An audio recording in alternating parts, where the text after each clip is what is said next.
Dans cette séquence, nous allons voir les principes de mise en page et de composition, c'est-à-dire la structure des documents, comment on balance les images, le texte, comment on organise tout cela. Autour de 6 principes de base qui sont l'empagement, la proximité des éléments, l'alignement des éléments, la répétition des éléments, le contraste créé et le blanc qui circule autour de tout ça. Commençons par l'empagement. C'est l'équilibre de la mise en page. Sans empagement, géré, la mise en page ne tient pas. Il existe 3 types d'empagement. L'empagement symétrique, asymétrique ou centré. Un empagement symétrique va être visuellement égal des deux côtés. Nous avons ici une colonne de gauche qui répond à une colonne de droite. L'œil va se structurer là-dessus. Ici aussi, le haut, le milieu et le bas. Une symétrie se forme. Un empagement asymétrique, lui, va créer une illusion d'équilibre, bien que dans la partie ici, colonne de gauche pleine, milieu pleine, la colonne de droite, bien que vide en haut, est représentée par son vide justement. Donc c'est une illusion. L'œil reconstituera cette symétrie. Comme ici, voici un exemple.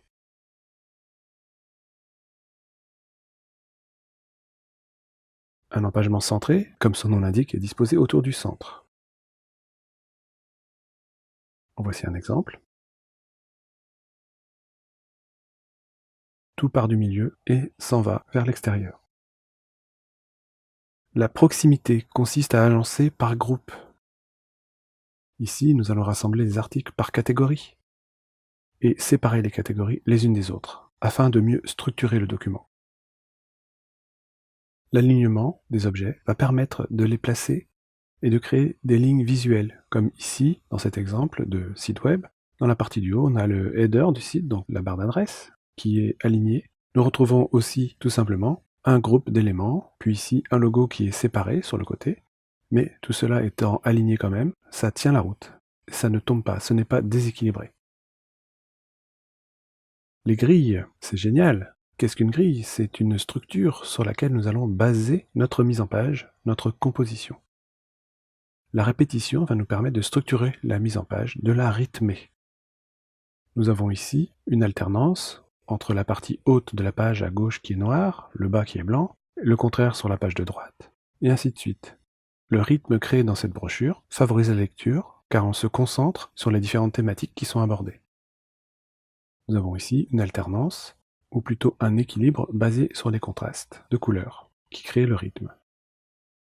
Dans cet autre exemple, chaque bandeau vertical est composé d'un titre, puis à l'intérieur de ce menu nous avons les différents plats qui finissent par une photo en bas de page, et cela va rythmer les catégories dans le menu. Ce logo Chanel est lui aussi basé sur la répétition des deux C inversés, de même que Audi avec ses anneaux imbriqués, ou ce logo PBS avec ses visages en répétition. Le contraste va nous permettre de créer ou de mettre en évidence les différences. Nous allons pouvoir le faire par des variations sur les graisses typographiques, par le poids ou l'impact des visuels, ou tout simplement par des couleurs différentes. Cette publicité bien connue pour un iPod, très contrastée entre le personnage et l'arrière-plan, et cela fait ressortir, ou permet de faire ressortir, justement l'iPod, donc tout en jouant uniquement sur le contraste.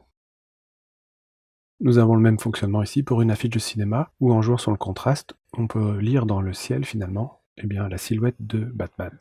Ici, c'est une affiche qui fonctionne parfaitement. Le contraste ici tient dans la typographie. C'est un exemple extrêmement classique, mais qui fonctionne parfaitement. Le blanc, autrement connu comme l'art du vide, va nous permettre de donner un effet minimaliste. Ici, c'est pas blanc, c'est rouge, mais vous comprenez bien l'idée qu'il n'y a rien autour qui vient perturber la lecture ou le message. Nous avons quoi ici? Le Wi-Fi chez McDo. Tout simplement, on est concentré sur une chose, des lunettes. Pas de blabla, pas de chichi. Ici, nous avons un template de site web qui fonctionne très bien, une grosse image au fond, une typo simple, élégante au milieu, et autour, c'est dégagé, on est concentré, on va directement à l'essentiel, il y a 3 pages, on clique dessus, ça fonctionne. Et voici des variations sur le même thème, d'autres sites, une grosse image, un texte. C'est efficace, c'est clair. Les Anglais disent KISS, Keep It Super Simple. Alors comment y arriver? Nous allons suivre 4 règles. Très simples, essentielles, la pratique. La pratique, c'est faire et refaire. Faites des choses pour vous, pour vos amis, pour une association. Essayez, à la main, sur un carnet de croquis, à l'ordinateur, sur différents supports, sur différentes thématiques. Plus vous pratiquerez, plus vous ferez votre expérience. L'échange, des conversations avec des gens. Faites des battles graphiques. Allez dans des clubs, comme par exemple en France, nous avons des clubs Photoshop. Essayez, critiquez, faites-vous critiquer, et il en sortira quelque chose. Faites de la veille, allez sur Internet, allez sur Behance, Instagram et autres sites de partage d'images et d'idées. Lisez les magazines, analysez les magazines, regardez la balance de la mise en page, l'équilibre, le contraste. Est-ce qu'on a utilisé des typos ou autre chose très différente? Faites de la veille, regardez ce qui se fait. Vous n'êtes pas obligé de les copier, mais vous pouvez le ressentir et vous en inspirer. Et en effet, il va falloir maintenant se laisser aller, laisser les choses se faire, s'amuser, ne pas avoir de contraintes, ne pas se bloquer sur une thématique. Faites-le, et avec ces 4 règles essentielles, vous devrez arriver à trouver vos propres graphismes.